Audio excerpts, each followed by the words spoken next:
Namaskar. Today we are going to talk about how to create a dynamic data structure. As we know that dictionary is one of the most important data structures in Python. So how to create it dynamically, this we will learn today. So I request you to watch my video till the end because I'm going to discuss several ways to create a dictionary with the help of users' input. Now, here is one example of a dictionary. A dictionary name is student and there are three keys name, age and grade. And the corresponding values are John, 18 and A. तो जैसे हम पहले भी बात कर चुके हैं कि dictionary is a collection of keys and value pair. Okay. Now, as many as number of times I will run this program, I will get the same output. अब मैं इसको 5 बार रन करूं, मैं 10 बार रन करूं, मैं 20 टाइम्स इसको run करूं, मुझे वही आउटपुट मिलेगी. क्यों? बिकॉज मैंने अपनी वैल्यूज को और कीज को फिक्स कर दिया है. But what do I want कि मैं जितनी बार अपने प्रोग्राम को रन करूं उतनी बार मैं डिफरेंट इनपुट दूं और उसी के बिहाफ पे मुझे डिफरेंट आउटपुट भी मिल जाए. So how to do it? Let's talk about it. There are number of ways to accept the input from the user in the dictionary. अब पहला तरीका है with the help of for loop. अब for loop के through हम different values को accept भी कर सकते हैं और उसको एक्सेस करने के लिए हमारे पास कीज होनी चाहिए, तो हम कीज भी अपने पास से डिफाइन कर सकते हैं. That means at the run time I can accept the keys also. Second method is taking multiple inputs at once. That means मैंने कीज को एक बार में डिफाइन किया, वैल्यूज को एक बार में डिफाइन किया और उन्हें जिप करके मैंने एक डिक्शनरी बना दी. अब जिप मेथड के बारे में हम अपनी प्रीवियस वीडियो में भी बात कर चुके हैं, that how to create a dictionary with the help of zip method and constructor method. So I'm going to use both in this way that take multiple inputs at once. Third way is that handling different data types. That means कि मेरी जो keys हैं उनकी corresponding values can be of any data type. मतलब वो integer भी हो सकती है, वो string भी हो सकती है और वो float भी हो सकती है. So let's talk about it and learn it practically, that how to implement it. Let's go. The first method we are going to discuss is taking multiple inputs at once. कि बहुत सारे inputs को एक बार में कैसे लेंगे और how to create a dictionary out of that. Okay, तो जैसे कि हमें पता है कि डिक्शनरी के लिए की एंड वैल्यू पेयर चाहिए, तो पहले हम कीज एक्सेप्ट करेंगे. Keys is equal to how to take the input with the help of input method. Input enter key. ठीक है. अब हमें यह भी पता है कि इनपुट फंक्शन के थ्रू स्ट्रिंग वैल्यूज एक्सेप्ट होती है. तो अगर स्ट्रिंग वैल्यूज मेरी एक्सेप्ट हो रही हैं तो I can have the split functionality over it. Split method क्या करता है कि जहां भी उसे स्पेस मिलेगा वहां से वो उसे ब्रेक कर देगा.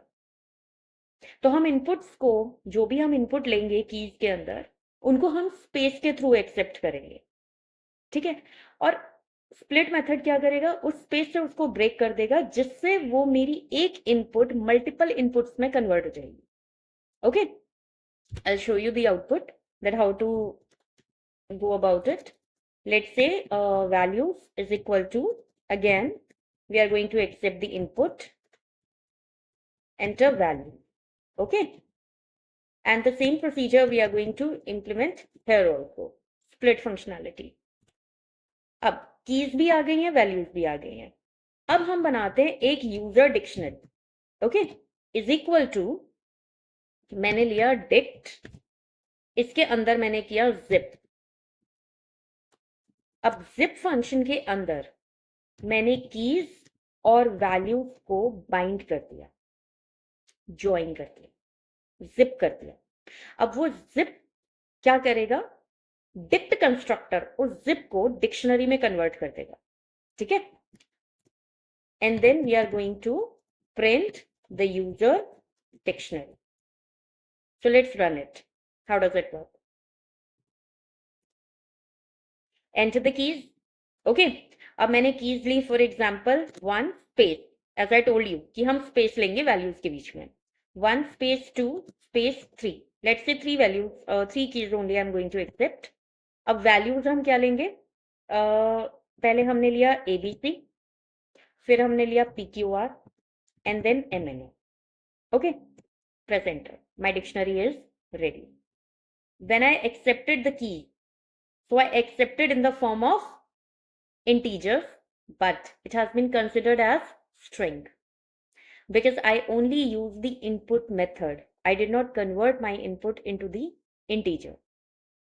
And when I accept the string, I can apply the split functionality over it. Okay, तो 1 2 3 को उसने ब्रेक कर दिया, 1 as a key, 2 as a different key and 3 as a different key. After that we accepted the values, और values के बीच में भी ABC के बाद मैंने स्पेस लिया, PQR के बाद मैंने स्पेस लिया और फिर MNO लिखा. अब स्प्लिट फंक्शन ने क्या किया कि ABC के बाद जैसे ही स्पेस एनकाउंटर हुआ उसे ब्रेक कर दिया फर्स्ट वैल्यू में. फिर PQR के बाद जैसे ही उसे ब्रेक मिला, मतलब स्पेस मिला, उसने उसको ब्रेक डाउन किया और सेकंड वैल्यू में कन्वर्ट कर दिया. And the last one left out is MNO, जो कि मेरी बन गई थर्ड वैल्यू. तो 3 कीज के कॉरेस्पॉन्डिंग 3 वैल्यूज आ चुकी हैं. ठीक है, एंड जैसे ही ये दोनों कीज और वैल्यूज जिप हुए, डिक्ट कंस्ट्रक्टर ने क्या किया, इनको डिक्शनरी में कन्वर्ट कर दिया. And the output is here in front of you. My dictionary is ready. So this is the way that how to accept the multiple inputs at once. मतलब मुझे ना इसमें फॉर लूप रन करने की जरूरत है, मुझे कुछ करने की जरूरत नहीं है, मेरी डिक्शनरी बनके रेडी हो चुकी है. लेकिन यहाँ एक रिस्ट्रिक्शन है कि स्प्लिट फंक्शन आप सिर्फ स्ट्रिंग के ऊपर अप्लाई कर सकते हो. You can not accept the any other data type, values और keys. So this is a restriction over here. So to remove that particular restriction, I can have another method using for loop. Okay, so next method I'm going to teach you this. So let me just make it a comment, multi-line comment, so that it won't run again and again. Okay, अब for loop के लिए सबसे पहले मुझे क्या करना पड़ेगा, एक empty dictionary बनानी पड़ेगी. तो हमने लिया user dict is equal to empty dictionary. empty dictionary हम कंस्ट्रक्टर मेथड से भी बना सकते हैं, मतलब डिक्ट फंक्शन के थ्रू भी बना सकते हैं और ऐसे भी डिफाइन कर सकते हैं. ठीक है, either of the way is okay. So user के बाद अब मुझे चाहिए कि how many keys and how many values should I have into my dictionary. तो हम क्या करेंगे, लेट्स से मुझे डिक्शनरी बनानी है 3 वैल्यूज के लेके. ठीक है, तो I will run my for loop 3 number of time. तो मैंने लिया फॉर आई इन रेंज 3. ठीक है, अब 3 बार जब मेरी लूप चलेगी तो 3 बार मुझे कीज भी चाहिए और तीनों बार मुझे वैल्यूज भी चाहिए. तो मैंने लिखा की is equal to, let's say हम इंटीजर टाइप की की ले लेते हैं. ठीक है, इनपुट एंटर अ की. ओके, अब value let's say string type की रहने देते हैं. ठीक है, तो एंटर दी वैल्यू. अब की भी आ गई और वैल्यू भी आ गई. अब मुझे क्या करना है, इन दोनों को बाइंड करना है टू क्रिएट अ डिक्शनरी. तो हम क्या करेंगे, हम यहाँ लिखेंगे user dictionary dict, okay, of key is equal to value. Okay, अब मैंने क्या किया, user dict the variable name of my dictionary. ठीक है, उसके स्क्वायर ब्रैकेट में की को बाइंड कर दिया. जैसे हम लिस्ट के अंदर इंडेक्स पोजीशन को लेके एक वैल्यू को एक्सेस कर लेते हैं, सेम मैंने क्या किया, स्क्वायर ब्रैकेट्स के अंदर की को ले लिया, क्योंकि की के थ्रू ही हम वैल्यू को एक्सेस करते हैं. ये हम प्रीवियस वीडियो में भी बात कर चुके हैं, that how to access the elements with the help of key. तो अगर मैं की यहां ले रही हूं और इज इक्वल टू के बाद मैंने वैल्यू ले ली, तो मेरी डिक्शनरी बन गई. ठीक है, with the help of this assignment operator. हो क्या रहा है कि ये assignment operator right hand side वाली वैल्यू को लेफ्ट हैंड साइड वाली की के अंदर असाइन कर रहा है. This is known as assignment operator also. Okay, तो हमारी एक वैल्यू आ चुकी है. अब जितनी बार मेरी फॉर लूप चलेगी उतनी बार मेरी की एक्सेप्ट होगी, उतनी ही बार मेरी वैल्यू भी एक्सेप्ट होगी और उतनी ही बार असाइनमेंट हो जाएगा वैल्यू का की के अंदर. ठीक है, तो 3 बार हमने लूप चलाई है, तो 3 values and 3 keys are ready and 3 elements are ready as a result. Now I am going to print my dictionary, that is user dict. Okay, let's run it. अब मुझे क्या चाहिए? की. मैंने एंटर किया 1. वैल्यू ABC, सेम डिक्शनरी बनाएंगे same की and values के साथ. Second time 2. Value PQR. Third की 3. Third value MNO. And my dictionary is ready. तो यहाँ पर क्या वर्किंग चल रही है? फॉर आई इन रेंज 3 मैंने 3 बार लूप को चलाया because I want 3 elements in my dictionary. 3 बार की और वैल्यू को एक्सेप्ट किया. ठीक है, की मेरी इंटीजर टाइप की एक्सेप्ट की है और वैल्यू मेरी स्ट्रिंग टाइप की एक्सेप्ट कर रही है with the help of input function. ये बहुत ध्यान रखना है कि यूजर से इनपुट एक्सेप्ट होती है इनपुट फंक्शन के थ्रू, और जो इनपुट फंक्शन है वो स्ट्रिंग वैल्यूज को लेता है बाय डिफॉल्ट. और अगर मुझे इंटीजर चाहिए तो मुझे एक्सप्लिसिटली स्ट्रिंग वैल्यू को इंटीजर वैल्यू में कन्वर्ट करना पड़ेगा with the help of this int function, जो कि मैंने यहां कर दिया. अब मेरा 1 2 3 क्या है? इंटीजर टाइप ऑफ वैल्यू है. It is no more a string. Okay, अभी प्रीवियस एग्जाम्पल में हमने 1 2 3 को भी एज अ स्ट्रिंग ही एक्सेप्ट किया था, लेकिन यहां पर एज एन इंटीजर लिया है और वैल्यूज को हमने इनपुट लिया. ठीक है, input means by default a string data type, and we have created a dictionary. So this was my second method. Let's start with the third method, handling different data types. That means how to insert the heterogeneous kind of data into my dictionary. Okay, let's go ahead. So here also, first let me just mark it as a multi-line comment, and then let's start with the coding. So first I'm going to define an empty dictionary is equal to empty brackets. Okay, now let's accept the 3 elements I in range 3. Okay, and then first thing to be accepted is key, and key and value I'm going to accept of string type. Enter a key, and the same goes with value as well. So I'm just going to change it here, value, and the variable name is also value. Okay, now very first thing I am going to check whether my value is of integer type. So how to check it? Because I am accepting the input in the form of string with the help of input function. So there is a function name is digit, कि अगर मेरी string में कोई number है तो I can convert it into an integer. Okay, so let's put a check over it. If value dot is digit, कि अगर मेरी वैल्यू एक नंबर है एक डिजिट है तो मैं क्या करूंगी? उसको इंटीजर में कन्वर्ट कर दूंगी. And how to convert it? Value is equal to int function के through explicitly I am going to convert the value into the integer. So value is equal to int of value. Now next condition I'll put over here to check whether it is containing any decimal or not. अगर decimal contain करता है मेरा number, that means वो float में convert हो सकता है. ठीक है, तो पहले मुझे चेक करना है कि डेसिमल अकर करता भी है या नहीं, और अगर वो करता है तो मैं उसको रिप्लेस करके देखूंगी कि वो एक नंबर में कन्वर्ट हो पा रहा है या नहीं हो पा रहा है. ठीक है, तो लेट्स चेक इट. कि मैंने पहले चेक किया कि डेसिमल इन वैल्यू है या नहीं. इन ऑपरेटर, मेंबरशिप ऑपरेटर के थ्रू मैं चेक कर रही हूँ. So it will give me the output in either true or false, कि वो है या नहीं है. अगर है तो ट्रू रिटर्न हो जाएगा, अगर नहीं है तो फॉल्स रिटर्न हो जाएगा. ठीक है, अब एक और कंडीशन हम ज्वाइन करेंगे कि अगर डेसिमल है, डॉट है मेरी स्ट्रिंग वैल्यू में, तो मुझे क्या करना है? मुझे उसको रिप्लेस करना है with nothing, comma this, comma 1. अब रिप्लेस फंक्शन कहाँ वर्क करता है, कैसे वर्क करता है? कि पहला जो आर्ग्यूमेंट आएगा वो आएगा किसको रिप्लेस करना है. सेकेंड आर्ग्यूमेंट आएगा कि किससे रिप्लेस करना है. अब मुझे किसी से रिप्लेस नहीं करना, तो मैंने एम्प्टी स्ट्रिंग दे दी. ठीक है, फर्स्ट अकरेंस चेक होगी। 1 का मतलब है फर्स्ट अकरेंस को वो रिप्लेस करेगा, सेकेंड को नहीं करेगा। ठीक है, तो अब यहां पे मैंने कॉलन लगाया, प्रेस एंटर। अब मुझे क्या करना था, मुझे वैल्यू को किस में कन्वर्ट करना है, फ्लोट में। अगर डेसिमल एनकाउंटर हो जाता है तो, अदरवाइज नहीं। ठीक है, कर दिया।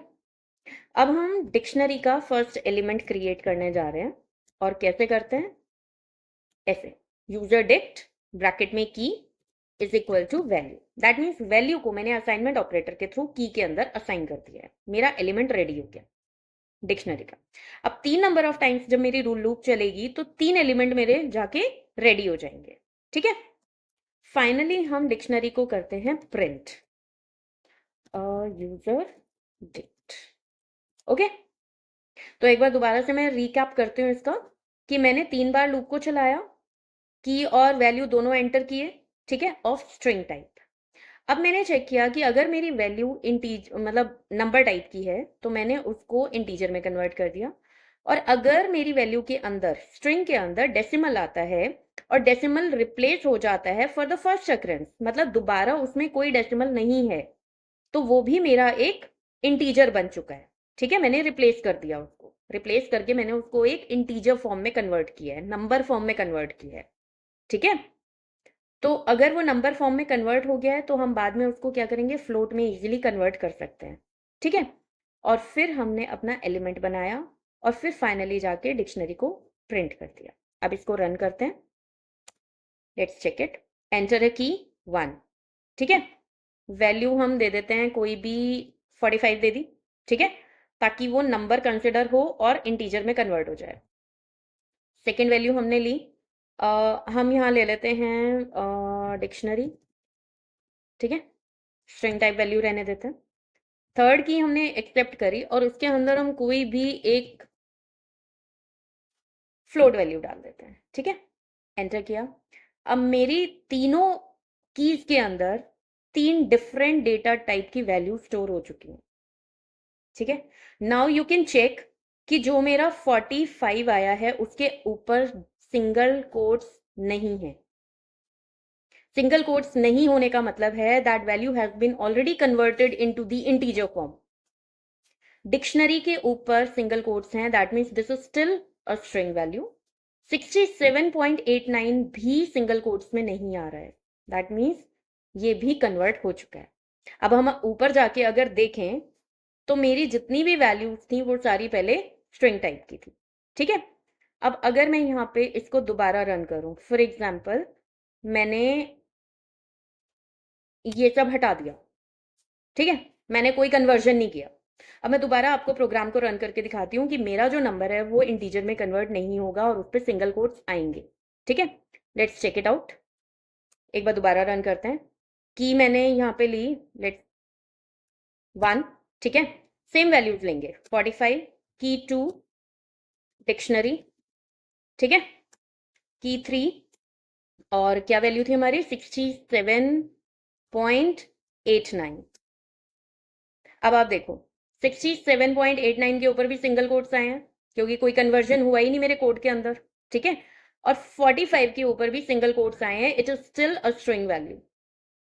ऑलराइट, तो अगर हम यहां पर, ठीक है, सॉरी,